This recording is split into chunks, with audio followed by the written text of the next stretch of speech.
Hello students, so welcome to this video. अब हम इस वीडियो में अपनी क्लास 6 की एनसीईआरटी की ज्योग्राफी का चैप्टर 6 करने वाले हैं। That is major land forms of the earth. Okay, आपने जब ज्योग्राफी सब्जेक्ट के बारे में थोड़ा बहुत सुना होगा तो आपको एक बेसिक सा ब्रेन में कंसेप्शन होगा कि इसमें हम पहाड़ों के बारे में पढ़ेंगे, हम यहाँ पे नदियों के बारे में पढ़ेंगे, हम इस चैप्टर में रेगिस्तान के बारे में पढ़ेंगे और प्लेट्यू एक रीजन होता है उसके बारे में पढ़ेंगे, अलग अलग तरह के यू कैन से लैंड फॉर्म्स के बारे में हम पढ़ेंगे। तो जो ये चैप्टर है वो स्पेसिफिकली इन ही डाइवर्स तरह के लैंडफॉर्म्स के ऊपर बात करता है। ठीक है, हमारे अर्थ पे कितनी डाइवर्स तरह के यू कैन से लैंडफॉर्म्स है और यू कैन से कितने डाइवर्स तरीके का अर्थ का स्ट्रक्चर है, सरफेस है, उसके बारे में हम पढ़ने वाले हैं इस पूरे चैप्टर में। Without wasting any time, let's hop on to the first introductory paragraph, passage, what we call it. तो according to this thing, there is the variety of landforms. देखो, दिस इज जस्ट इंट्रोडक्शन। ठीक है, ज़्यादा depth में ज़्यादा concept वाली चीज़ें यहाँ पे होती नहीं है। हमारी जो अर्थ है, अर्थ में बहुत ज़्यादा वैरायटी ऑफ लैंडफॉर्म्स है। ठीक है, it includes the rugged and the flat areas. बहुत ज़्यादा यू कैन से माउंटेन वाले एरिया पे रग्ड यू कैन से टेरेन है, फ्लैट एरियाज भी है, प्लेन्स, मतलब कहने का मतलब ये है, with the infinite variety of landforms, other type of landforms भी है जैसे प्लेट्यू एंड ऑल एक्सेट्रा। ठीक है, the processes shaping the landforms. अब जो अर्थ के लैंडफॉर्म्स है वो किस तरीके से बने और यू कैन से क्या क्या चीज़ें इस लैंडफॉर्म को इन्फ्लुएंस करती है। क्या आपके पहाड़ है वो नेचुरली ऐसे ही बने थे, मतलब यू कैन से पहाड़ क्या मतलब जब ओरिजिन वो अर्थ का वो पहाड़ वैसे ही थे तब से? नहीं, कुछ यू कैन से फैक्टर्स रहे होंगे जिस वजह से पहाड़ बने हैं, कुछ फैक्टर्स रहे होंगे जिसकी वजह से प्लेन्स रीजन बना है, अलग अलग फैक्टर्स होगा, अलग अलग यू कैन से टेरेन और अलग अलग चीज़ों के बनने का। ठीक है, अब हम उसके बारे में पढ़ेंगे। इंटरनल प्रोसेसेस, कुछ इंटरनल प्रोसेसेस होते हैं। मान लो कुछ माउंटेन्स बनते हैं, वोल्केनो फट जाता है। ठीक है, जब मान लो वोल्केनो आपने देखा ना कैसे होता है, मान लो जैसे ये पहाड़ है, ये पहाड़ का जो ये टॉप है यहाँ से लावा निकलने लग जाए तो this will become a volcano. अब वही जम जाए पूरा। ठीक है, तो वो पहाड़ क्या कहेगा, वो कहलाएगा एक वोल्केनिक पहाड़। ठीक है, अब ये वोल्केनो है, ये बार बार फटते रहेंगे, इससे वजह से जो पहाड़ की हाइट है वो भी बढ़ती रहेगी। ठीक है, तो इंटरनल प्रोसेसेस की वजह से। दूसरी चीज़, आपने इंटरनल प्रोसेस का मैं एग्जाम्पल दूँ, आपने देखा हिमालयाज वगैरह कैसे बने हैं। ठीक है, एक बेसिक से एग्जाम्पल देता हूँ। मान लो दिस इज एशिया। ठीक है, this is Asia at that time and this is India. India एक टापू हुआ करता था पहले, फिर इंडिया क्या क्या ये धीरे धीरे धीरे धीरे ऊपर की तरफ गया, ऊपर की तरफ गया, और जैसे ही ये एशिया के टापू से यू कैन से चिपक गया तो यहाँ पे माउंटेन्स बने। कौन से माउंटेन्स बने? हिमालयाज बने यहाँ पे। ठीक है, देखो यहाँ पे जैसे इंडिया इधर अटैच हो गया तो यहाँ इधर की डायरेक्शन में जब इंडिया गया और इधर अटैच हो गया तो यहाँ पे माउंटेन्स बन गए। ठीक है, अभी तो थोड़ा बेसिक से मैंने आपको इंट्रोडक्शन दिया है, बाकी मैं डीप में आगे चीज़ें हम पढ़ने वाले हैं। ओके ओके, एक्सटर्नल प्रोसेसेस, कुछ एक्सटर्नल प्रोसेसेस भी है जैसे यू कैन से इरोजन। आपने सुना होगा, पहाड़ों के ऊपर से नदियाँ जाती है तो नदियाँ क्या करती है, पहाड़ों के जितने भी सारे सेडिमेंट्स है, जितने भी सारे पहाड़ों में फर्टाइल चीज़ है, वो सारी अपने साथ ले जाती है और जो प्लेन रीजन है वहाँ पे डिपॉजिट कर देती है। अब ये जो साइकिल अगर कंटिन्यूसली चलता रहता है, चलता रहता है, चलता रहता है, और ये क्या कर देता है, ये जो पहाड़ है उनको बहुत ज़्यादा यू कैन से पहाड़ का जो स्ट्रक्चर है बहुत ज़्यादा कमज़ोर कर देता है और पहाड़ को बहुत ज़्यादा डिग्रेड टाइप कर देता है। ये अभी मैं क्या बात कर रहा हूँ ये अभी आपको समझ नहीं आएगा, बट फ्यूचर में जो आगे मैं प्रॉपर इन डेप्थ माउंटेन्स के बारे में पढ़ेंगे वहाँ आपको अच्छे से समझ आ जाएगी चीज़ें। Okay, deposition, the rebuilding of this. अब देखो वही बात है, माउंटेन्स तोड़ दिए, माउंटेन्स से जितना सारा फर्टाइल चीज़ें थी वो साथ में ला ली और कहाँ डिपॉजिट कर दी, प्लेन्स के ऊपर। ठीक है, इरोजन का क्या मतलब था कि पहाड़ों से फर्टाइल चीज़ें ली, इरोड कर दी और कहाँ डिपॉजिट कर दी, प्लेन्स में। तो ये दोनों कंसेप्ट वही बात करते हैं। ओके, क्लासिफिकेशन ऑफ लैंडफॉर्म्स, जो हमारे लैंडफॉर्म्स है हमारी जो पूरे अर्थ में जो मेजर लैंडफॉर्म्स है वो मेनली तीन तरीके की है। One are mountains, others are plateaus and third last one is plains. ठीक है, माउंटेन्स, प्लेट्यूज और प्लेन्स, इन्हीं तीनों को हम इन डिटेल इस चैप्टर में करने वाले हैं। आइलैंड्स वगैरह भी आपके पास नहीं है तो चिल रहो, हर तो टेंशन लेने की जरूरत नहीं है। आई थिंक डेजर्ट्स भी इसमें नहीं है। तो मेनली तीन ही यू कैन से टेरेन्स है जिनके बारे में हम पढ़ेंगे। One is mountain, other is plain and third one is plateaus. Okay, moving on to the mountains. ठीक है, अब माउंटेन्स की इन डेप्थ स्टडी होने वाली है अब। Okay, see, first is the definition. A mountain is a natural elevation of the Earth's surface. Mountain एक naturally elevated, एक you can say नेचर में एक एलिवेटेड सरफेस है। जो भी एलिवेटेड सरफेस है, देखो दिस इज इट। ठीक है, ये देखो पूरी अर्थ में एक एलिवेटेड सा सरफेस था। This elevated surface is known as a mountain. Okay, features, it has a small summit with a broad base. Small summit का क्या मतलब है, इसकी जो ये पीक है। ठीक है, एक सेकंड में इसको इरेज कर देता हूँ। जो स्मॉल समिट का मतलब इसकी जो पीक है वो बहुत स्मॉल है और जो बेस देखो कितना बड़ा बेस है। ओके, ये बात हो रही है इस पॉइंट में। It is considerably higher than the surrounding areas. देखो सराउंडिंग एरियाज कितना डाउन है। ठीक है, सराउंडिंग एरियाज के मुकाबले ये माउंटेन हमेशा ऊंचे होता है। Okay, some mountains rise above the clouds. कुछ माउंटेन्स ऐसे जो बादलों के भी ऊपर चले जाते हैं। ये आपको अभी यहाँ नहीं दिखेंगे, ये दिखेंगे यूजुअली आपको। Actually I live in Shimla. ठीक है, ये चीज़ मैंने नोटिस की थी, बताऊँ क्या? When I go to Chandigarh, ठीक है, चंडीगढ़ वाले एरियाज़ में क्लाउड होता है, बहुत ज़्यादा फॉगी एरिया होता है। जैसे ही मैं चंडीगढ़ से एक बार शिमला की तरफ जा रहा था, one thing that I noticed is कि पूरा जो चंडीगढ़ का एटमॉस्फेयर है, सारे में बादल है, बहुत ज़्यादा फॉग हो रखी है विंटर्स के टाइम पे। जैसे जैसे ही मैं शिमला की तरफ गया, शिमला का वेदर बिल्कुल सनी है, बहुत धूप लग रखी है शिमला में। तो ये बड़ा शॉकिंग था फॉर मी कि क्या हो रहा है। बट दिस इज़ समथिंग कि जो माउंटेन एरियाज़ है, वहाँ पे यूजुअली वो क्लाउड्स के ऊपर होता है, धुंध वगैरह से वो ऊपर होता है, यू कैन से फॉग वगैरह वाले एरिया से वो ऊपर होता है। और विंटर्स में यूजुअली माउंटेन्स पे कोई फॉग वगैरह नहीं होती है। So this is the end, ठीक है। अब हम क्लाइमेट के ऊपर जाएंगे, ठीक है। जो माउंटेन्स का क्लाइमेट है वो कैसा होता है, ठीक है। पहली बात, बहुत ज़्यादा कोल्ड। देखो, आप देख पा रहे हो इस माउंटेन में कितना ठंडा है, कितनी सारी आइस जम रखी है यहाँ पे, ठीक है। जो ये माउंटेन्स का यू कैन से क्लाइमेट होता है वो बहुत ज़्यादा कोल्ड होता है, क्यों? उसके एलिवेशन ऊपर होती है, ठीक है। आगे और रीजंस है एटमॉस्फेयर के ऊपर भी। आई थिंक इस चैप्टर में एटमॉस्फेयर है, नहीं वो एटमॉस्फेयर तो पिछले चैप्टर में था, ठीक है। पिछले चैप्टर में मैंने आपको बताया एटमॉस्फेयर क्या करता है। जैसे जैसे आप एटमॉस्फेयर के you can say higher elevation में जाओगे, वहाँ पे क्या होगा, एटमॉस्फेयर यू कैन से बहुत ज़्यादा ठंडा होने लग जाएगा। क्यों? क्योंकि वहाँ पे कार्बन डाइऑक्साइड वगैरह कम होगी, डेंसिटी ऑफ एयर कम होगी, तो वहाँ पे ठंडा, यू कैन से ठंडा क्लाइमेट टाइप होगा वहाँ का, ओके। सो ये तो हो गया, हायर एल्टीट्यूड्स में कोल्ड टेम्परेचर होता है, सब कुछ हो गया। Glaciers, they are permanently frozen rivers of ice found in mountains. अब देखो, now this is a glacier. यहाँ पे क्या है, एक जो नदी आ रही थी वो पूरी की पूरी जम चुकी है, ठीक है। पूरी की पूरी जमने का क्या मतलब है, यहाँ पे ग्लेशियर्स बनते रहेंगे। यहाँ पे जो आइस है, नदी का पानी, वो जमता रहेगा, जमता रहेगा, जमता रहेगा, और बहुत सारा आइस फॉर्म होता रहेगा, ठीक है। These are known as glaciers. Frozen ice is known as glaciers, very good, ठीक है। सबमर्ज्ड माउंटेन्स, कुछ ऐसे माउंटेन्स भी होते हैं जो नदी के नीचे समाये हुए होते हैं, ठीक है, जो ओशंस के नीचे मिलते हैं। देखो, जैसे ये माउंटेन है, ये भी तो एक पहाड़ ही है, बट ये पहाड़ क्या है, ये ओशन के नीचे है, ठीक है। एक वैरायटी ऑफ पहाड़ के बारे में यहाँ पे बता रखा है यहाँ पे, okay. Human habitation, harsh climates में क्या होता है, जहाँ जहाँ पे हार्श क्लाइमेट होते हैं। देखो, this is I think Spiti Kaza की, ये हिमाचल प्रदेश में जो जगह है काजा, ये वहाँ पे एक गांव है, I don't remember the name of the गांव, बट आप देख पा रहे होगे कितना छोटू सा गांव है, कितने कम लोग रहते होंगे इस गांव में। अगर यही आप चले जाओ उत्तर प्रदेश में, उत्तर प्रदेश का गांव यहाँ से शुरू होगा और फैला हुआ होगा बहुत दूर तक, ठीक है। वैसे देखो, पहाड़ों के गांव कितने छोटू से होते हैं, ठीक है, यहीं पे पूरा गांव बसा हुआ है, ओके। मतलब कहने का मतलब क्या है, ह्यूमन हैबिटेशन पहाड़ों में बहुत ज़्यादा कम होती है, okay. Steep slopes limit the land availability for farming. अब देखो, अब जो ये टेरेन आपको लग रहा है यहाँ पे कहीं पे फार्मिंग हो सकती है, लग रहा है आपको यहाँ पे फार्मिंग हो सकती है, क्यों नहीं हो सकती? पहाड़ है, पहाड़ में फार्मिंग होनी बहुत ज़्यादा मुश्किल है, okay. Mountain ranges, mountains often form the ranges, a series of the mountains arranged in a line. पहली बात ना, माउंटेन ना रेंजेस के फॉर्म में होता है। देखो, चलो यहाँ पे भी है नहीं आपके पास एग्जाम्पल, हैव द पैरेलल। चलो, यहाँ पे जो माउंटेन रेंजेस वाला पॉइंट है, टेंशन ना लो, ये यहाँ पे एक्सप्लेन हो गया कि यहाँ पे भी पैरेलल रेंजेस की बात हो रही है, ठीक है। मैं आपको, क्योंकि यहाँ पे डायग्राम भी है ना ये वाला, तो मैं इसके साथ अभी आपको एक्सप्लेन करूँगा बाद में। मैं सीक्वेंशली मैं आपको एग्जांपल देता हूँ। हिमालयस कौन सा है, जो ये इंडिया के टॉप में जो माउंटेन्स लोकेटेड है, they are known as Himalayas. अब आप पूछोगे कि सर ये एल्प्स कौन से होते हैं, ये जो यूरोपियन एल्प्स है ये कौन से है? जो स्विट्जरलैंड में जो माउंटेन आपने देखा होगा वीडियोज़ वगैरह में कि यार स्विट्जरलैंड में बहुत बड़े बड़े पहाड़ है, बहुत सुंदर, वहाँ पे स्नोफॉल होती है, ये वो। सो जो स्विट्जरलैंड में पहाड़ पाए जाते हैं, they are known as Swiss Alps, और इवन से एल्प्स कहा जाता है इनको, सीधी सी बात है। जो स्विट्जरलैंड के पहाड़ है उनको एल्प्स कहा जाता है। एंड एंडर्स, अभी एंडिस, ये जो एंडिस पहाड़ है ये कहाँ पे लोकेटेड है? They are located in South America. South America में यहाँ से लेके ना नीचे तक जो इतना लंबा इवन से एक पहाड़ की रेंज चलती है, that is known as Andes mountains. एक बार मैं आपको इरेज करके बता देता हूँ, these are known as Andes mountains. देख पा रहे हो कि इतने बड़े माउंटेन्स है, okay okay. Variations, mountains differs in height and shape. अब जितने सारे माउंटेन्स है ना, वो हाइट और शेप में बहुत ज़्यादा वेरी करते हैं। एग्जाम्पल मैं आपको देता हूँ, आपने विंध्यास की जो रेंज है, विंध्यास रेंज, अरावली माउंटेन्स को देखा होगा। अरावली माउंटेन्स बहुत ज़्यादा छोटे माउंटेन्स हैं और they are much older mountains, ठीक है। अभी मैं आगे बताऊंगा ओल्डर न्यूअर के बीच में क्या डिफरेंस है, वो भी अभी आगे आएगा, ठीक है। अरावलीज है वो बहुत ज़्यादा यू कैन छोटे माउंटेन्स है, बहुत ज़्यादा इरोडेड माउंटेन्स है, बहुत ज़्यादा पुराने, और यू कैन से बहुत ज़्यादा रिटार्डेड टाइप माउंटेन्स है, ठीक है। देखो, मैं किसी को ऑफेंड नहीं कर रहा हूँ, बस मैं एग्जाम्पल दे रहा हूँ, ठीक है। वेराज हिमालयस, हिमालयस देखो कितने नए माउंटेन्स है, कितने ज़्यादा पॉइंटी पीक्स है उसकी, ठीक है। अभी आगे मैं आपको अच्छे से एक्सप्लेन कर दूंगा इसको, ठीक है। Mountain systems can have parallel region stretching hundreds of kilometres. कहने का मतलब बताऊँ क्या, देखो, दीज आर हिमालयस, ठीक है। हिमालयस कैसे कैसे स्ट्रेच्ड है, देखो, first is this greater Himalayas, ठीक है।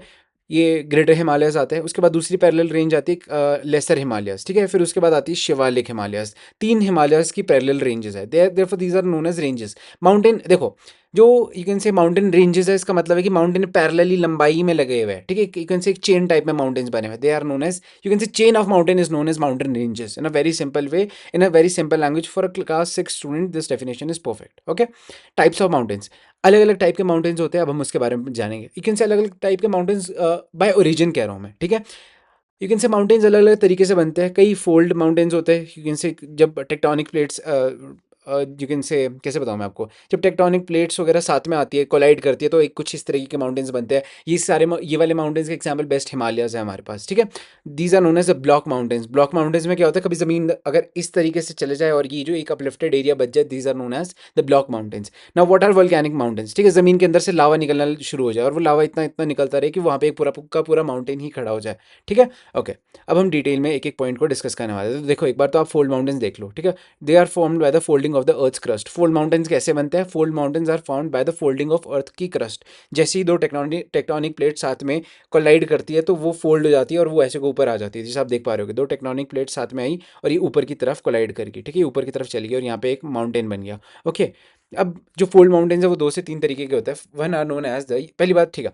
अब ना आप एक चीज़ देखो, young fold mountains and old fold mountains. मैंने आपको पहले भी एक चीज़ बताई थी कि जैसे कि वेट, अरावलीज और हिमालयस के बीच में क्या डिफरेंस है। देखो, ये शिमला का एक फोटो है, शिमला के पीछे आप देखो माउंटेन रेंजेस देख पा रहे हो, देखो कितनी शार्प माउंटेन है, इनके जो पीक है देखो कितने शार्प है, कितने पैने, यू कैन से बड़े शार्प एजेस है इस माउंटेन्स के, ठीक है। देखो कितने मतलब यू कैन से जो शार्पनेस है वो कितनी ज़्यादा इन माउंटेन्स की। वेयर एज ये देखो, these are I think Aravallis है, ये क्या है आगे हम आई थिंक, हाँ दीज आर अरावलीज। अरावलीज देखो कितने सॉफ्ट से एज है इनके, कितने सॉफ्ट से एज है, ठीक है, कितना मतलब पीसफुल टाइप माउंटेन्स है। लग नहीं रहा कि जंगल से कवर्ड है, बहुत ज़्यादा ख़त्म से हो चुके हैं माउंटेन्स, कितनी ग्रीन लेयर है इनके ऊपर, और बड़े मतलब ऐसे पुराने से लग रहे हैं ये माउंटेन्स, है ना, ये नीचे वाले। Where as these are the newest mountains, ये बिल्कुल लेटेस्ट बने हैं तो इसलिए इतना शार्प है, बिल्कुल शार्पनेस एट इट्स पीक है। वेयर एज ये देखो कितने सॉफ्ट से माउंटेन्स लग रहे हैं। Okay, this is the basic example between the young mountain, young fold mountains and old fold mountains. ये अभी अभी बने, इनको बनने हुए बहुत टाइम हो चुका है, ठीक है। ओके, ओके, सी, अब हम बात करने वाले हिमालयन माउंटेन्स की। देखो हिमालयन माउंटेन्स कौन से हैं, देखो शिमला का वही मैप वापस ला रहा हूँ मैं, और शिमला के पीछे आप देख पा रहे होगे these are Himalayas map. Himalayas कहाँ पे है, ये भी इंडिया के यू कैन से नॉर्थ में लोकेटेड है, तो आपको एक बेसिक मैंने आइडिया दे दिया है, ठीक है। अब हम बात करेंगे एल्प्स के बारे में, these are the Swiss Alps, ये स्विट्जरलैंड की फोटो है, ठीक है। पहली बात, जो एल्प्स है वो सिर्फ स्विट्जरलैंड में नहीं है, वो बहुत ज़्यादा फैले हुए हैं। देखो ये यहाँ से शुरू हो जाते हैं एल्प्स, यहाँ से शुरू हो जाते हैं स्विट्जरलैंड होके होके होके ऑस्ट्रिया वगैरह, इतना लंबा स्विस एल्प्स का यू कैन से एरिया है, ठीक है। This area is of Swiss Alps, ठीक है। जो एल्प्स स्विट्जरलैंड में, उसे स्विस एल्प्स कहा जाता है, ठीक है। तो ये एल्प्स की एक फोटो है, ये बड़ा फेमस सा mountain, I don't remember the name of this mountain, but हाँ ये जो पीक है ये बहुत ज़्यादा पॉपुलर है। ओके, ये यंग माउंटेन्स हमने यहाँ पे कवर कर दिया, अब हम जाएंगे ओल्ड माउंटेन्स की तरफ, ठीक है।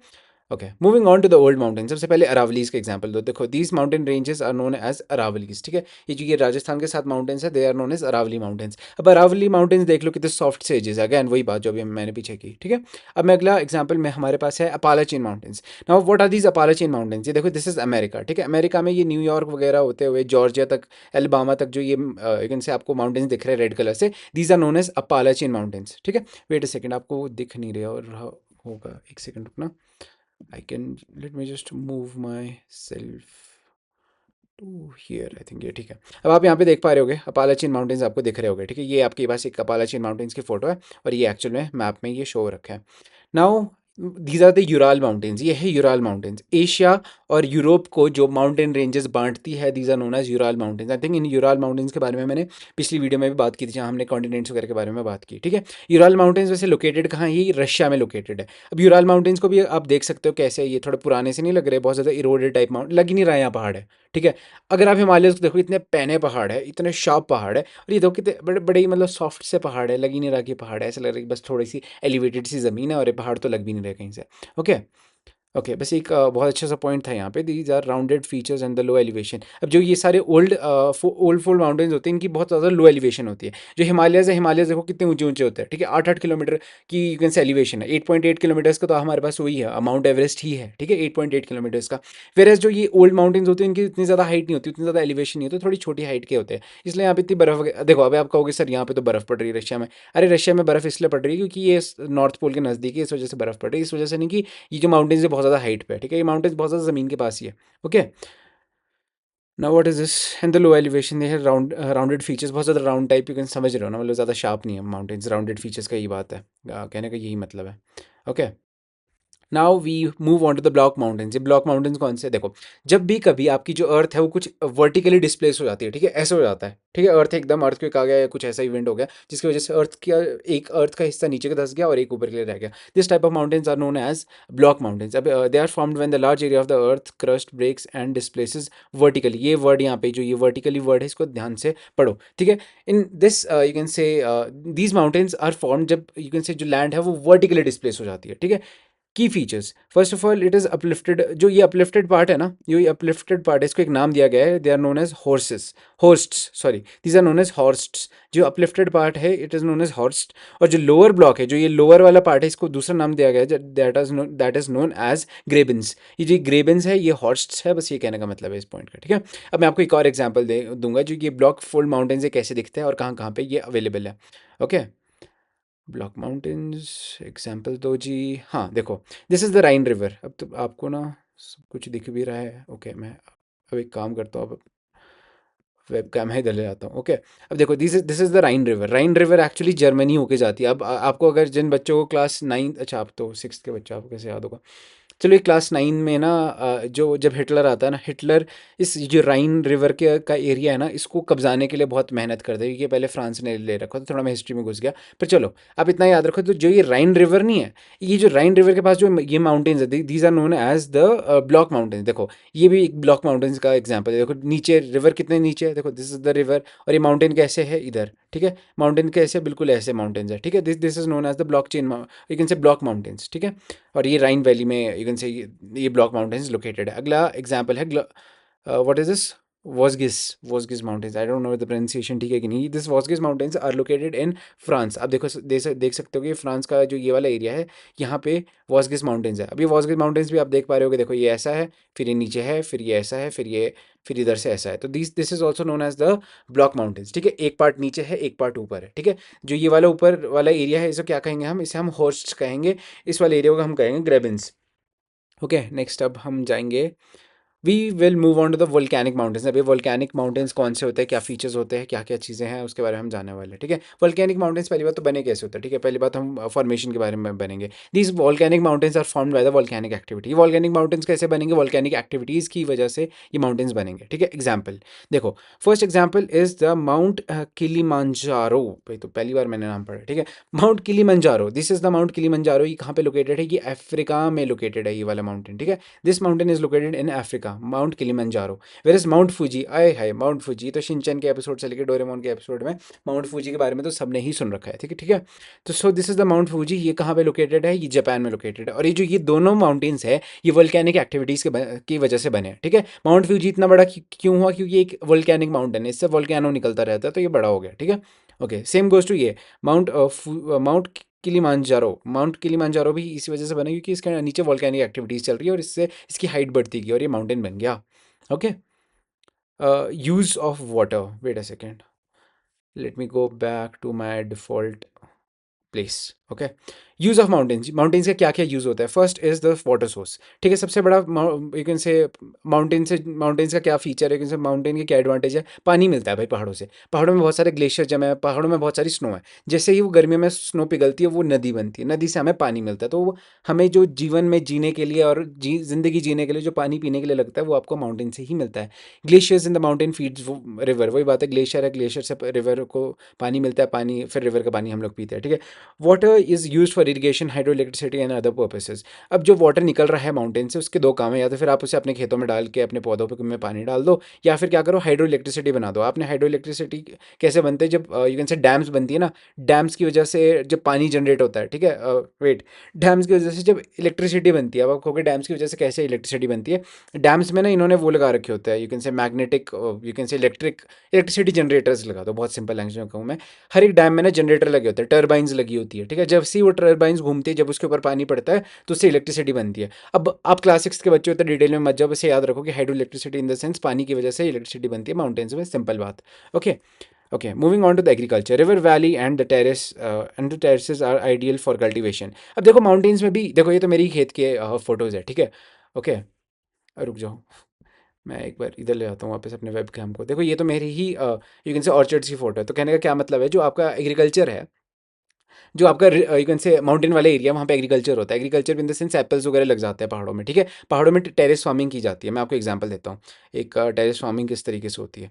सो मान लो जैसे कि ये एक पहाड़ है, ठीक है। ये एक पहाड़ है। अब इस पहाड़ के ऊपर आप कैसे कुछ फार्म कर सकते हो, क्योंकि तो लैंड तो ऐसी है। अब आप क्या करते हैं, हम लोग यूजुअली पहाड़ को इस तरीके से कट कर देते हैं, ऐसे ऐसे कट कर देते हैं, टेरेस यू कैन से स्टेप्स बना देते हैं। इसमें इसमें हम स्टेप्स बना देंगे, ऐसे ऐसे स्टेप्स बना देंगे। अब इन स्टेप्स का बताऊँगा एडवांटेज होगा। अब जो मान लो ये फ्लैट एरिया है, जैसे ये फ्लैट एरिया होगा, यहाँ पे हम पेड़ लगा देंगे, फिर यहाँ पे हम एक और पेड़ लगा देंगे, एक और पेड़ लगा देंगे, एक और पेड़ लगा देंगे, एक और पेड़ लगा देंगे। इसी तरीके से यूं से पहाड़ों में फार्मिंग होती है। इसी तरह से यूं से एप्पल्स वगैरह भी उगते हैं, ठीक है। ओके। अब हम जाएंगे नेक्स्ट पे, that is known as forest in the biodiversity. जो पहाड़ है, पहाड़ों में बहुत अलग अलग तरीके के फॉरेस्ट होते हैं, ठीक है। हिमालयस में इतने ज़्यादा डेंस फॉरेस्ट है, ठीक है। और हिमालयस में अलग अलग तरीके के, पहली बात तो हमने रिच फ्लोरा एंड फौना की। फ्लोरा का मतलब होता है पेड़ पौधे, ठीक है। फौना का मतलब होता है एनिमल्स वगैरह। फ्लोरा इन द सेंस बहुत अलग अलग वैरायटी के पेड़ है, अलग अलग तरह के फ्लावर्स है, अलग तरीके की वेजिटेशन है पहाड़ों में, ठीक है। Where is fauna, fauna in the sense animals. पहाड़ों में अलग अलग तरीके के जानवर भी मिलते हैं, जैसे कि स्नो लेपर्ड्स हो गया, और यू कैन से एक मोनाल एक वर्ड है, वो सिर्फ आपको हिमालयस में ही मिलेगी, एक्सेट्रा। ऐसे बहुत सारे यू कैन से अलग अलग तरीके के आपको एनिमल्स वगैरह मिलते हैं पहाड़ों में, ठीक है। It provides a fuel, wood, fodder and produces and products like gum and resins. अभी आपको फ्यूल प्रोवाइड करता है, फ्यूल वुड प्रोवाइड करते हैं इन द सेंस लकड़ी वगैरह आपको पहाड़ों से ही मिलती है, जिसे आप जला के ठंड में गर्म रह सकते हो। फॉडर इन द सेंस आपने कई सारे हर्डर्स वगैरह के बारे में देखा होगा, यू कैन से जो चरवाहे लोग होते हैं, वो अपने गाय वगैरह को पहाड़ों में ले जाते हैं ताकि वो घास वगैरह खा सके। प्लस जो गम होता है, गम इन द सेंस जो पेड़ की खाल से एक ग्लू टाइप निकलता है, दैट इज नोन एज गम और रेजिन। वो फर्दर एक्टिविटीज़ के लिए यूज़ होता है, बहुत डिटेल में नहीं जाएंगे हम। थोड़ा बहुत आपको आइडिया गया। Tourism and recreation. पहाड़ों में टूरिस्ट जाते ही जाते हैं। गर्मी पड़ गई दिल्ली में, चंडीगढ़ में, जहाँ पे भी गर्मी पड़ गई, सारे लोग शिमला में आ जाते हैं। तो ये बड़ी मतलब अच्छी बात है शिमला की, ठीक है। और देखो भाई, बर्फ़ is very beautiful thing, snow is a very beautiful thing, ठीक है। बर्फ़ पड़ रही है, देखो मॉल रोड कितना सुंदर दिख रहा है, ठीक है। Scenic beauty attracts the tourist. इतनी सुंदर ब्यूटी है पहाड़ों की, इसकी वजह से बहुत सारे टूरिस्ट यहाँ घूमने आते हैं, ठीक है। It is popular for the sports like paragliding, hang gliding, river rafting and skiing. और पहाड़ों में बहुत सारी एक्टिविटीज़ भी होती है, जैसे this is known as paragliding, ठीक है। जो आया नहीं था एक वीडियो आया था जिसे कि भाई नीचे उतार दे मुझे, ये तो कोहरा ही कोहरा हो रहा है, ठीक है। तो this is known as paragliding. Now this is known, जो आपके पास एक वर्ड यहाँ यूज़ किया गया, that is known as hang gliding. ये भाई साहब जो अपना ये एरोप्लेन जैसा लेके हाथ में पकड़ के जो भाग रहे हैं, this is known as hang gliding. Now this is river rafting. इसके बारे में तो कौन नहीं जानता भाई, नदी में चल जाओ बोट के साथ, मज़ेदार, ठीक है। नाउ स्कीइंग, स्कीइंग आपने बहुत देख रखा है, तो this is called skiing, okay. Okay, coming back to the next slide, that is, wait a second, क्या है। अब आए हम प्लेट्यूज के ऊपर ना। प्लेट्यूज क्या होता है, ठीक है। प्लेट्यूज एक ऐसा लैंड फॉर्म है, देखो, जो ऐसे ऊपर आ जाता है, ठीक है। This is known as plateaus, ठीक है। प्लेट्यूज कुछ इस तरीके से होता है, इस तरीके के होते हैं, ठीक है। प्लेट्यूज पहले पहले यू कैन से प्लेन्स में यू कैन से अपलिफ्टेड से एरिया होगा, that is known as plateau. अब प्लेट्यू को और डेप्थ में पढ़ेंगे हम कि प्लेट्यू होते क्या। Why is this right here, okay. I think there is some problem with this slide, but चलो we gonna adjust with this, ठीक है। मैं अब थोड़ा बहुत मुझे पता नहीं कैसे एरर आ गया यहाँ पे, but I think, wait a second, नहीं नहीं, ठीक है, ठीक है, ठीक है, ठीक है, ठीक है। This is by mistake, can you just ignore this text जो यहाँ पे लिख रखा है, इसको बस इग्नोर कर देना प्लीज़। बट बेसिक आपको एक इसके पीछे ना वो है, इमेज है जो आपको प्लेट्यू को डिस्क्राइब करती है, ठीक है। चलो फिर भी आपको इस इमेज के पीछे देख पा रहे होगे कि प्लेट्यू किस तरीके का होता है, ठीक है। बाकी हम डिटेल्स यहाँ पे पढ़ने वाले हैं, ठीक है। Definition in characteristics, what is a plateau. Plateau की क्या डेफिनेशन है। Plateau is elevated flat land, often refer to as a flat topped table land, ठीक है। पहले बट एक प्लेट्यू क्या चीज़ है। Plateau is nothing but a elevated flat land. देखो ये फ्लैट लैंड है और ये थोड़ी ज़मीन से ऊपर elevated, excuse me for this, ठीक है। तो elevated flat land is known as a plateau, ठीक है। Okay, often refer to as the flat topped table land. Flat top है, एक टेबल की तरह है, तो this is known as a flat topped table land, ठीक है। फीचर्स, इसके क्या क्या फीचर्स होते हैं प्लेट्यू के। It stands above the surrounding areas, ये सराउंडिंग एरियाज से ऊपर होता है, ऊंचा होता है, ठीक है। Okay, may have steep slopes और वन और मोर साइड्स। अब कहने का मतलब ये कि इसमें बहुत ज़्यादा स्टीप स्लोप्स होती है, देख पा रहे हो ये एकदम ऊंचा है, ठीक है। माउंटेन तो थोड़ा ऐसा होता है, देखो माउंटेन थोड़ा ऐसा होता है, ठीक है। ये प्लेट्यू कैसे होते हैं, प्लेट्यू बिल्कुल स्टीप होते हैं, ऐसे होते हैं, ठीक है। Okay, height ranges from the few hundred metres to several thousand metres. अब जो ये हाइट होती है प्लेट्यूज की, कई प्लेट्यूज छोटे से होते हैं, उसकी जो हाइट है वो बहुत ज़्यादा कम होती है। देखो कई इतनी इतू से प्लेट्यू, एक तो बहुत सारे प्लेट्यू बना दिए मैंने यहाँ पे, इसको मैं इरेज करूँ पहले, ठीक है। Okay, okay. कई प्लेट्यूज ऐसे होते हैं कि जिसकी एक इतू सी एलिवेशन होगी, कई सारे प्लेट्यूज ऐसे होंगे जिसकी बहुत ज़्यादा एलिवेशन होगी। बस ये पॉइंट यही बात कर रहा है, ठीक है। कई प्लेट्यू बहुत ज़्यादा ऊंचे होते हैं जैसे ये वाला, कई प्लेट्यूज बहुत ज़्यादा छोटू से होता है, तो ये एग्जाम्पल दे रखा है, ठीक है। अब हम अलग अलग तरीके के प्लेट्यूज के बारे में पढ़ने वाले हैं, तो जो एग्जाम्पल्स हैं ये मैंने अलग अलग स्लाइड में एक्सप्लेन कर रखे हैं, ठीक है। Deccan plateau of India, one of the oldest plateaus. जो ये हमारे इंडिया में जो डेक्कन प्लेट्यू नहीं है, अरे ये क्यों है यहाँ पे, ठीक है, जो हमारे यू कैन से इंडिया में जो डेक्कन प्लेट्यू नहीं है, जो ये पेनिनसुलर रीजन है यहाँ पे, जो you can wait a second, तो मेरी इमेज आ रही होगी यहाँ पे। ओके। अब आप देख पा रहे होगे जी वाला एरिया नहीं, देखो इंडिया का, इंडिया में यहाँ पे जो ब्लू कलर से एरिया दिखा रखा है, this is known as a Deccan plateau region, ठीक है। इंडिया में जो प्लेट्यूज लोकेटेड है ये है डेक्कन प्लेट्यू वाले एरिया में, ठीक है। One of the oldest plateaus, पूरी दुनिया में सबसे जो पुराने प्लेट्यूज है वो इंडियन प्लेट्यू कहलाते हैं, ओके। ईस्टर्न अफ्रीकन प्लेट्यू, जो ईस्ट अफ्रीका है वहाँ पे भी एक प्लेट्यूज है। ईस्टर्न अफ्रीका कौन सा एरिया है देख पा रहे होगे आप, this is the eastern Africa reason, ठीक है। अफ्रीका के जो ये वाला पार्ट है यहाँ पे ईस्टर्न प्लेट्यूज है कुछ, इन प्लेट्यूज को क्या क्या नाम है, ईस्टर्न अफ्रीकन प्लेट्यूज। और कौन सी कंट्रीज में ये प्लेट्यूज है, these plateaus are in Kenya, Tanzania और युगांडा जैसी कंट्रीज में ये प्लेट्यूज लोकेटेड है। कि एक फोटो आप देख पा रहे हो पीछे इस प्लेट्यू की, this is located in Africa, ये वाला plateau. Now the western plateau in Australia. अब देखो पहली बात ना, ये है पूरा ऑस्ट्रेलिया का मैप यहाँ दे रखा है, ठीक है। तो ऑस्ट्रेलिया का जो ये वाला रीजन है ना, देखो वेस्ट वाला एरिया, यहाँ पे वेस्टर्न, यहाँ पे प्लेट्यू और बहुत ज़्यादा प्लेट्यूज है, ठीक है। तो ये जो ये एग्जाम्पल दे रखा है ना मैंने आपको, जो रेड कलर का प्लेट्यू दिख रहा है, this is the western plateau, कहाँ पे है ये, ऑस्ट्रेलिया में लोकेटेड है, okay. Moving on to Tibetan plateau, भाई Tibetan plateau, Tibet is very famous, ठीक है। इन तिब्बत अभी वैसे होनी तो इंडिपेंडेंट कंट्री चाहिए थी, बट चाइना ने ऑक्यूपाई कर रखी है, that's a whole different thing. तो देखो ये दिस इज़ तिब्बत, ठीक है, ये वाला एरिया इज़ तिब्बत, ठीक है, ये वाला एरिया इज़ तिब्बत। तो ये जो तिब्बत वाला एरिया, ये पूरा का पूरा एक प्लेट्यू है, और जो दुनिया का सबसे highest plateau is considered, Tibet को दुनिया का सबसे हाईएस्ट प्लेट्यू कहा जाता है। तिब्बत सबसे ज्यादा एलिवेशन पे लोकेटेड है, ठीक है। सबसे ऊंची एलिवेशन पे कौन सा प्लेट्यू लोकेटेड है, तिब्बतन प्लेट्यू, ठीक है। This is the highest plateau in the world, दुनिया का सबसे ऊंचा प्लेट्यू है, ठीक है। अब इसकी हाइट क्या क्या, तिब्बतन प्लेट्यू की क्या हाइट है, ये 4,000 से 6,000 metres above the sea level, मतलब इसकी हाइट बहुत बहुत ज़्यादा है, ठीक है। ये 4 किलोमीटर से 6,000 किलोमीटर की हाइट एलिवेशन पे लोकेटेड है, ठीक है, ऊंचाई पे लोकेटेड है, बहुत ज़्यादा ऊंचा है ये, ठीक है, ओके। कहने का मतलब ये कि देखो जो शिमला की हाइट है, शिमला की हाइट आई थिंक 2,000 मीटर होगी, राउंड अबाउट 2,000 मीटर के आसपास होगी। वेरस देखो जो तिब्बतन प्लेट्यू है उसकी हाइट देखो कितनी ज़्यादा है, it is located at the height of 4,000 metres. Shimla के से दुगनी हाइट पे तिब्बतन प्लेट्यू लोकेटेड है, मतलब शिमला के पहाड़ों से भी बहुत ऊंचा है Tibetan plateau, okay. Moving on to the significance of the plateau, जो प्लेट्यूज है वो इतने ज़्यादा इंपॉर्टेंट क्यों है हमारे लिए, ठीक है। First of all it is rich in minerals, जो प्लेट्यूज होते हैं उसमें बहुत सारे मिनरल्स होते हैं, ठीक है, ओके। एग्जाम्पल जैसे अफ्रीका में जो प्लेट्यू है, अफ्रीका के plateau, it is known for gold. Africa में बहुत सारे जो प्लेट्यूज है उनसे गोल्ड और डायमंड निकलता है, ठीक है। गोल्ड और डायमंड के लिए अफ्रीकन यू कैन से, जो अफ्रीका का जो पूरे जो अफ्रीकन प्लेट्यूज है वहाँ पे दो मेन मिनरल्स निकलते हैं, first is gold, other is diamond, ठीक है। छोटा नागपुर प्लेट्यू, जो हमारे इंडिया में छोटा नागपुर प्लेट्यू है। अब आपके पास ना मैप कहाँ दिखाऊँ मैं, एक सेकंड रुको, इंडिया का मैप, इंडिया का मैप, इंडिया का map, okay. Now this is India का मैप, ठीक है। इंडिया का मैप आप देख पा रहे होगे, जो ये वाला एरिया नहीं है, दिस इज नोन एज छोटा नागपुर प्लेट्यू, आई थिंक आप पढ़ भी रहे हो, पढ़ भी पा रहे होगे, एक सेकंड रुकना ज़रा। देखो ये वाला area, this is known as the Chota Nagpur plateau. यहाँ पे बहुत सारा आयरन मिला है, बहुत ज़्यादा कोल है यहाँ पे, मतलब बहुत ज़्यादा रिच लैंड है ये वाली, ठीक है। इन केस ऑफ रिसोर्सेज बहुत सारे मिनरल्स है इस एरिया में, ओके। ओके, छोटा नागपुर प्लेट्यू मैंने आपको बता भी दिया, दिखा भी दिया क्या क्या है यहाँ पे। बहुत सारा कोल है, आयरन है, बहुत सारी चीज़ें हैं यहाँ पे, बहुत सारे मिनरल्स हैं अलग अलग तरह के, ठीक है। Waterfalls, river descending from the plateaus create the spectacular waterfalls. अब जो प्लेट्यूज है, प्लेट्यूज से कई सारी नदी, देखो देखो मैं सीधी सी बात मैं बताता हूँ आपको, ठीक है। प्लेट्यू एक ऐसी ज़मीन है, ठीक है, ऐसी ज़मीन है प्लेट्यू, ठीक है। बहुत अच्छे से हमने पीछे डिस्कस किया, ठीक है। अब प्लेट्यू से मान लो कोई नदी है, ठीक है, जो रिवर है जो प्लेट्यू के ऊपर से आ रही है। अब वो प्लेट्यू की रिवर से ऐसे आएगी भाई, यहाँ पे तो गिरना पड़ेगा रिवर को, तो मतलब यहाँ पे एक वाटरफॉल बन जाएगा, और बहुत सुंदर सुंदर वाटरफॉल्स बन जाते हैं यहाँ पे। उन्हीं वाटरफॉल्स की यहाँ पे बात हो रही है, okay okay.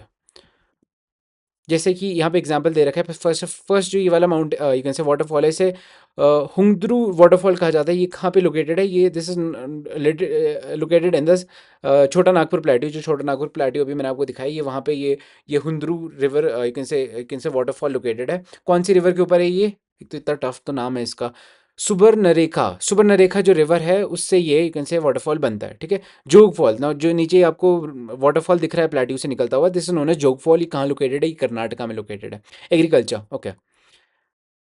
Oh, wait a second. Okay. Agriculture. The lava plateaus are fertile due to the black soil suitable for cultivation. अब जो ये यू कैन से प्लेट्यू रीजन होता है, स्पेसिफिकली जो इंडिया का डेक्कन प्लेट्यू जो मैंने आपको दिखाया है, ठीक है ना, मान लो वाह क्या इंडिया बनाया मैंने, एक सेकंड रुकना जरा, can you just please excuse me for a minute. देखो मान लो इंडिया कुछ इस तरीके का है, ठीक है, दिस इज़ द इंडिया, ठीक है। इंडिया में अभी हमने पढ़ा कि this area is the Deccan plateau. जो डेक्कन प्लेट्यू वाले एरिया ना, यहाँ पे बहुत सारे वोल्केनोज थे पहले, ठीक है। फिर वो वोल्केनोज क्या, वो इरप्ट हुए। वोल्केनोज के बाद जो उस वोल्केनो का जो लावा था वो इधर ही रह गया। वो लावा क्या हुआ, टाइम के साथ एक से मिट्टी बन गया। अब वो मिट्टी है जो लावा से बनी है, दैट मिट्टी is known as black soil. तो जो ये डेक्कन प्लेट्यू वाला एरिया है, यहाँ पे बहुत सारी ब्लैक सॉइल है। और जो ब्लैक सॉइल है, this is very fertile for cultivation. Specifically black soil में क्या चीज़ लगती है, ब्लैक सॉइल के ऊपर कॉटन लगती है, ठीक है। Okay, tourism. Okay, now moving on to tourism. अब देखो ऐसा होता है कि जो ये डेक्कन प्लेट्यू वाले रीजन है, वो बहुत सुंदर है। देखो जो दो टूरिस्ट है, ये भी देखो देखो ये प्लेट्यू देखना है, बहुत बहुत अच्छा लग रहा है शायद इन टूरिस्ट को प्लेट्यू देखना, ठीक है। बस that's it, I think this is the end. अब हम जाएंगे प्लेन्स के ऊपर ना। प्लेन्स रीजन क्या है, क्या स्पेसिफिकेशन है, क्या इंपॉर्टेंस है, कौन से टाइप्स है, अब हम आगे बढ़ने वाले हैं। Okay, definition and characteristics. Plain की क्या डेफिनेशन, प्लेन्स रीजन की क्या डेफिनेशन करेक्टरिस्टिक्स है, अब हम वो पढ़ने वाले हैं उसके बारे में, ठीक है। Plains are the large stretches of a flat land. Plains क्या है, प्लेन्स एक प्लेन रीजन है, ठीक है। प्लेन क्या है, एक प्लेन रीजन है, सीधी सी बात, ठीक है। Plains are the stretch of the large flat land. Plains is nothing but a large flat land. Large flat land, plains क्या होती है, एक लार्ज फ्लैट लैंड होती है। अब चलो मैं पिछली इमेज में भी दिखा देता हूँ। देखो this is the map of India. अब थोड़ा बहुत आपको आइडिया लग जाएगा इंडिया का मैप देख के। तो देखो जो ये रीजन है, ये हिमालयाज वाला रीजन है, ठीक है। ये वाला रीजन यहाँ पे कहीं पर डेजर्ट है, ठीक है, ये राजस्थान वाला एरिया है। अब जो ये रीजन बचता है बीच में, now this region is the northern plains. ये प्लेन एरिया है, ठीक है, ये बिल्कुल प्लेन एरिया है। यहाँ पे बहुत अच्छी यू कैन से एग्रीकल्चर होता है, बहुत फर्टाइल एरिया है, बहुत सारी पॉपुलेशन रहती है। ये सारी चीज़ें हम आगे इन पॉइंट्स में पढ़ने वाले हैं, ठीक है। Okay, elevation typically less than 200 metres means above the sea level. कहने का मतलब ये है कि जो यहाँ की प्लेन्स की एलिवेशन है वो 200 मीटर्स से बहुत कम, 200 मीटर्स जितनी ही है। अभी देखो अभी तक हमने किस एलिवेशन की बात कर रहे थे हम, तिब्बतन प्लेट्यू 4000 से आई थिंक कितना था, 5000, 4000 से 6000 यू कैन से मीटर के एलिवेशन पे लोकेटेड था। कितना ऊंचा था यू कैन से तिब्बतन प्लेट्यू। हमने बात की शिमला की। शिमला आई थिंक 2.5 या 2 किलोमीटर्स, 2000 मीटर्स, मीटर्स में बात करेंगे, किलोमीटर्स में नहीं जाएंगे हम, ठीक है। जो शिमला है वो 2000 मीटर्स या 2500 मीटर्स की हाइट पे, एलिवेशन पे है। फिर ऐसा अब हम बात करेंगे प्लेन्स की। प्लेन सिर्फ 200 मीटर के एलिवेशन पे। प्लेन्स बहुत ज़्यादा, मतलब देखो बताऊँ क्या होता है, देखो ये पहाड़ है, ये पहाड़ है, ये ऐसे पहाड़ है, जैसे पहाड़ नीचे आते तो ये प्लेन रीजन की तरफ जाते हैं। और पहाड़ों से ऐसे ऐसे नदियाँ आती है, ठीक है। नदी, वाह मैंने बहुत अच्छे कलर की बनाई है। अब तो इरेज करूँगा तो सारा ना हो जाए इरेज। ओके, नहीं हुआ, ठीक है। अब पहाड़ों से मान लो रिवर्स आती है, फिर वो प्लेन में जाती है, ठीक है। तो this region is known as plains, this is known as mountains. यहाँ की एलिवेशन बहुत ज़्यादा है, यहाँ की एलिवेशन बहुत कम है। Okay, okay, done. एक थोड़ा बेसिक सा कंसेप्ट बता दिया, इनकेस आप कंफ्यूज्ड हो या आपको समझ नहीं आ रहा था जो मैं आपको एक्सप्लेन कर रहा था वो, ठीक है। Okay, features. Some plains are extremely flat. कुछ प्लेन रीजन ऐसे जो बहुत ज़्यादा फ्लैट है, ठीक है। अदर्स में हैव द स्लाइटली रोलिंग और द अनड्यूलेटिंग सर्फेस। कुछ ऐसे प्लेन्स रीजन है बिल्कुल ही सीधे है, ठीक है, ठीक है। कुछ ऐसे जो थोड़े ज़्यादा प्लेन्स नहीं होते, कुछ ऐसे ऐसे प्लेन्स होते हैं, ठीक है। बहुत ज़्यादा लंबे स्ट्रेच के प्लेन्स होते हैं। आपने याद है विंडो एक्सपी, जो पुराना सबसे पहले कंप्यूटर्स आता था, उसकी जो वॉलपेपर होती थी, उसमें ग्रीन जैसे ऐसे दो वीकेंड से वो बने होते थे, लैंड टाइप बना होता था। These are known as rolling plains, ठीक है। ओके, स्टीपीज कहा जाता है जिसे, ठीक है। थोड़ा बेसिक सा मैंने आपको बताया, ठीक है, इन डेप्थ नहीं आपको मैं बता रहा हूँ कि क्लास 6 में आप सिर्फ, ठीक है। फिर वीडियो बहुत ज़्यादा लंबी बन जाएगी। Okay, formation of plains. Plains किस तरीके से बनते हैं, देखो ये माउंटेन्स है, पहाड़ों से जैसे पानी आता है, पहाड़ों के देखो सीधी सी बात है, जितनी सारी नदियाँ हैं वो उसका ओरिजिन क्या है, जितनी भी सारी रिवर्स हैं उनका ओरिजिन क्या होता है, जितनी सारी रिवर्स हैं उनका ओरिजिन कहाँ से होता है, माउंटेन्स होता है। सारी नदियाँ कहाँ से आती है, वो पहाड़ों से आती है। जब नदी पहाड़ से आती है तो अपने साथ वो बहुत सारी से मिट्टी लेके आती है, ठीक है। नदी जब आती है साथ में वो बहुत सारी मिट्टी लेके आती है।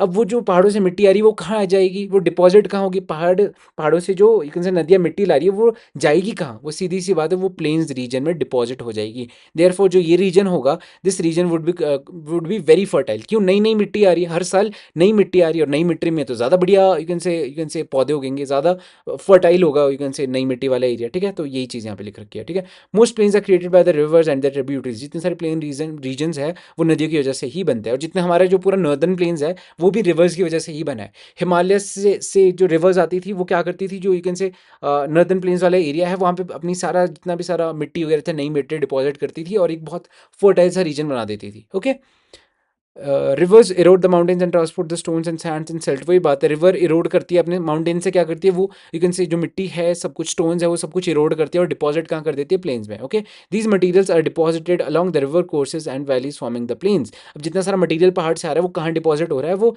यू कैन से रिवर्स के साथ डिपॉजिट हो रहा है। देखो देखो, जैसे मान लो ये रिवर आ रही थी, एक second let me just erase this. मान लो जैसे देखो ये रिवर आ रही थी, तो जो ये रिवर्स के इस साथ वाला एरिया, यहाँ पे इसने सारी मिट्टी अपनी डिपॉजिट कर ली जो सब कुछ आ रहा था। Now moving on to the next one, fertility in population. जो ये प्लेन्स रीजन होता है ना, देखो प्लेन्स रीजन कैसे बन रहा है, हर साल नई मिट्टी आ रही है, हर साल नई मिट्टी आ रही है, तो मतलब जो जो नई मिट्टी होती है वो हमेशा फर्टाइल होती है। अगर मान लो नई मिट्टी फर्टाइल है, फर्टाइल होने का क्या मतलब है, देखो वही बात है, नई मिट्टी is very fertile and is suitable for agriculture. अगर नई मिट्टी बहुत ज़्यादा फर्टाइल है तो यहाँ पे ज़्यादा से ज़्यादा अनाज उगेगा, ज़्यादा से ज़्यादा फूड आइटम्स उगेगी। ज़्यादा से ज़्यादा फूड आइटम्स उगने का क्या मतलब है, जितने सारे लोग हैं वो वहाँ आएंगे जहाँ खाना होगा, ठीक है, बहुत सारे लोग आ जाएंगे क्योंकि बहुत सारा खाना है। तो ये जो ये रीजन होगा, यहाँ पे बहुत सारी पॉपुलेशन होगी। देयरफॉर जब ज़्यादा फर्टाइल रीजन है, जहाँ पे ज़्यादा खाना उगाएगा, जब ज़्यादा खाना उगेगा तो ज़्यादा लोग आएंगे यहाँ रहने, तो देयरफॉर यहाँ पे बहुत ज़्यादा डेंस डेंस पॉपुलेशन होगी, बहुत ज़्यादा लोग यहाँ रहने लग जाएंगे, ठीक है।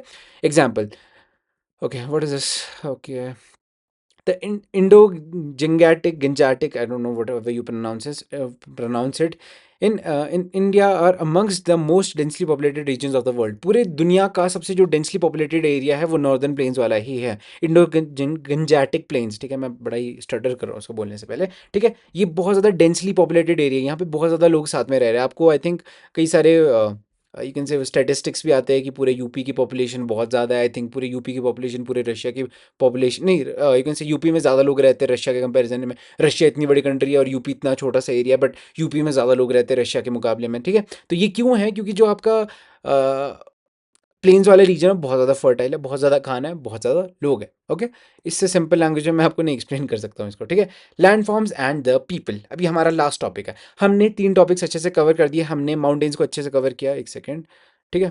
हमने माउंटेन्स को अच्छे से कवर किया, हमने प्लेट्यूज को अच्छे से कवर किया, हमने प्लेन्स को अच्छे से कवर किया। जो हमारे 3 टॉपिक थे वो हमने अच्छे से कर दिया है। अब हम करेंगे land forms and the people. अब जो ये सारे हमने पढ़ा, माउंटेन्स, प्लेट्यूज एंड प्लेन्स, इन ये तीनों लैंड फॉर्म्स हैं, इनका ह्यूमंस के साथ किस तरीके से का इंटरेक्शंस है। इंसान पहाड़ों को, प्लेट्यूज को और प्लेन्स को किस नज़रिए से देखते हैं, और इंसानों ने क्या क्या बदलाव लाए माउंटेन्स में, प्लेट्यूज में और प्लेन्स में। और दूसरे शब्दों में मैं कहूँ, माउंटेन्स, प्लेट्यूज और प्लेन्स ने इंसानों पे क्या इफेक्ट लाए, क्या इम्पैक्ट लाए, अब हम उसके बारे में भी पढ़ेंगे। Okay, humans interaction with landforms. Humans adapt their life to the type of landforms they inhabit, ठीक है। इंसान अपने आप को अडेप्ट करता है सिचुएशन के हिसाब से, ठीक है। ये आपने सुना होगा, ठीक है। सर्दियों में आप गर्म कपड़े पहनते हो, गर्मियों में आप थोड़े शॉर्ट कपड़े पहनते हो ताकि आपको गर्मी ना लगे, ठीक है। सर्दियों में मोटे कपड़े पहनोगे ताकि ठंड ना लगे। अब यही कुछ आपका यू कैन से टेरेन के साथ भी होता है। जैसे जैसे आप हायर एलिवेशन पे जाओगे, जैसे जैसे आप पहाड़ों पे जाओगे, तो देखो यहाँ पे जो पहाड़ों के लोग हैं, देखो ये मैडम, ये दादी वगैरह कितना टफली यू कैन से, कितना मुश्किल ज़िंदगी है इनकी। देखो इतने यू कैन से इतने बेकार से रास्ते में ये इतना भारी सामान साथ में ले जा रही है, और यहाँ देखो ये भाई साहब है, ये बढ़िया प्लेन रीजन में अपना ट्रैक्टर निकाल दिया, जो काम करना है सारा मशीन से करेंगे। अब जहाँ मान लो ये लोग हैं, ये देखो छोटी सी बच्ची भी है पीछे, देखो ये भी कितना सारा सामान उठा रही है इतने इतने बेकार से रास्ते में भी, ठीक है। तो जो पहाड़ों की लाइफ है वो बहुत ज़्यादा रफ है, यही कहना चाह रहे हैं, ठीक है। Mountain life is difficult due to the harsh climate and the rug terrain, ठीक है। बहुत ज़्यादा हार्श क्लाइमेट है, ठंड बहुत ज़्यादा होती है, और जो टेरेन है वो बहुत ज़्यादा बेकार है, बहुत ज़्यादा बेकार रास्ते, तो बहुत ज़्यादा टफ लाइफ होती है यहाँ की, ठीक है। Plains provide the better living condition. जो प्लेन्स रीजन है, भाई साहब ने मजे से ट्रैक्टर निकाल दिया, एग्रीकल्चर करना है ट्रैक्टर में जाएंगे, कोई दिक्कत नहीं। Okay, it provide the better living condition due to the fertile soil, ease of construction and accessibility. यहाँ पे बहुत ज़्यादा फर्टाइल सॉइल होती है, बहुत बार बात कर दी हमने, प्लेन्स रीजन में फर्टाइल सॉइल होती है। ईज ऑफ कंस्ट्रक्शन, घर बनाना है आपने, आराम से बना दो, आपके पास सीधी ज़मीन है, उसके ऊपर आपने पिलर्स खड़े खड़े करना और आपका घर बन जाएगा। And accessible, wait what is this, और बहुत ज़्यादा एसेसिबल, देखो प्लेन्स है, हर जगह रोड जा सकती है, कोई दिक्कत नहीं है। अब मैं आपको बताऊँ, अब आप कहोगे सर कि सर ये पहाड़ों में मकान बनाने इतने टफ क्यों है। भाई मेरे को एक चीज़ बताओ, दिस इज़ पहाड़, मुझे बताओ आपने यहाँ पे घर बनाना है, तो आपका घर गिर नहीं जाएगा, ऐसे घर बनाओगे तो ये नीचे नहीं गिर जाएगा, ठीक है। बड़ा बच्चों वाली चीज़ बताइए, बोली है मैंने, बट एक बार सोचो, आपके मन में ये ज़रूर क्वेश्चन आया होगा, पहाड़ों में बताओ किस तरीके से घर बनते हैं। मान लो ये लैंड है, तो यहाँ पे आदमी क्या करेगा, इस लैंड पे पहले तो ये एक स्ट्रक्चर बनाएगा, एक एम्बैंकमेंट बनाएगा, ठीक है, एक दीवार सी खड़ी कर देगा, ठीक है। फिर एक फ्लैट सा सर्फेस बना देगा, ठीक है, वाटर लेवल पे। अब इसके ऊपर बंदा एक बिल्डिंग बनाएगा। तो इस तरीके से शिमला जैसी सिटीज़ बसी हुई है, ठीक है। इस तरीके से जब वहाँ पे घर बने, okay okay, so done. Moving on to the next one, challenges in the different land forms, ठीक है। माउंटेन्स की लाइफ बहुत ज़्यादा टफ है, हमने अभी भी बात की। देखो HRTC, Himachal road transportation and communication, I don't know the full form, but हाँ, हिमाचल रोड ट्रांसपोर्ट की बात हो रही है, ठीक है। ये HRTC की बस है, ठीक है, हमारे हिमाचल की बस है, ठीक है। Okay, this is limited agriculture transportation and the harsh weather. जो माउंटेन्स है, माउंटेन्स में पहली बात तो लिमिटेड एग्रीकल्चर है, बहुत ज़्यादा कम एग्रीकल्चर है। देखो, एग्रीकल्चर और यू कैन से सेब वगैरह ज़्यादातर कहाँ उगते हैं? शिमला वाला जो एरिया, वहाँ पे उगते हैं। जब आप लाहौल स्पीति में जाओगे, ठीक है, जब आप लद्दाख वगैरह में जाओगे, वहाँ पे सेब वगैरह भी नहीं उगता, क्योंकि वहाँ का टेरेन बहुत ही ज़्यादा रफ है। शिमला का टेरेन तो फिर भी सहने लायक है, यहाँ पे फिर भी एग्रीकल्चर हो जाता है। जैसे ही आप लद्दाख साइड जाओगे, ठीक है, तो वहाँ पे बहुत ज़्यादा मुश्किल है कुछ भी उगना, ठीक है। ट्रांसपोर्टेशन की बात है, देखो ये बड़ी क्लासिक सी इमेज है किन्नौर में, I think this is in Kinnaur. और कहने का मतलब ये कि पहाड़ों की एक बहुत रफ जगह है, ठीक है। वहाँ पे ऐसे ऐसे रोड है, इतने पतले से रोड है, और वहाँ पे भी इस तरीके से बस ड्राइवर्स को अपनी बसेस वगैरह मोड़नी पड़ती है। This is the classic image of HRTC, ठीक है। एंड द हार्श वेदर तो है ही, देखो यहाँ ऊपर स्नो पड़ी हुई है और फिर भी बसेस वगैरह जा रही है, वेदर कंडीशन भी बहुत बुरे हैं, ठीक है। Plains offer the favourable conditions for farming, infrastructure and settlement. जो प्लेन रीजन है बहुत ज़्यादा फार्मिंग के लिए फर्टाइल है, वही बात। इंफ्रास्ट्रक्चर ईजिली बना सकते हो आप, रोड बनाने आसानी से बन जाएंगे। मान लो पहाड़ों में रोड बनाने, पहले तो आपको पहाड़ काटने पड़ेंगे, तब जाके आपके रोड बनेंगे। और वो भी क्या होगा कि कभी लैंडस्लाइड आ जाएगी, क्या हो जाएगी, रोड वापस टूट जाएंगे। प्लेन्स में कोई दिक्कत है ही नहीं इस तरह की, वजह से रोड बनाना है वो चलता रहेगा सालों साल, ठीक है। ओके, प्लेन्स ऑफ और सेटलमेंट्स वगैरह प्लेन्स में बहुत ज़्यादा है, मतलब बहुत ज़्यादा लोग बसे हुए सेटलमेंट्स का ये मतलब है। Natural calamities like the earthquake, volcanic eruption and the storms, floods keep risking the human life and property across the land, all land forms. कहने का मतलब क्या है? देखो भाई, अर्थक्वेक आना है, सुनामी आनी है, फ्लड आने हैं, ये हर जगह ही आएंगे। ये प्लेट्यू में भी आएंगे, ये पहाड़ों में भी आएंगे, ये प्लेन्स में भी आएंगे। जितनी सारी नेचुरल क्लाइमेटीज है वो हर जगह आती है, वो सब लोगों को इक्वली इफेक्ट करती है, बस ये बात की है इन्होंने, ठीक है। बेशक पहाड़ टफ है, प्लेन्स ईजी है, बट जो कुछ एक नेचुरल क्लाइमेटीज होती है वो हर जगह इक्वली ही आती है, सेम तरीके की ही आती है। Okay, humans impact on the land and water. देखो, हमारे ह्यूमंस का कुछ इम्पैक्ट है लैंड और वाटर के ऊपर, ठीक है। हम लोग नहीं छोड़ते किसी को, ठीक है।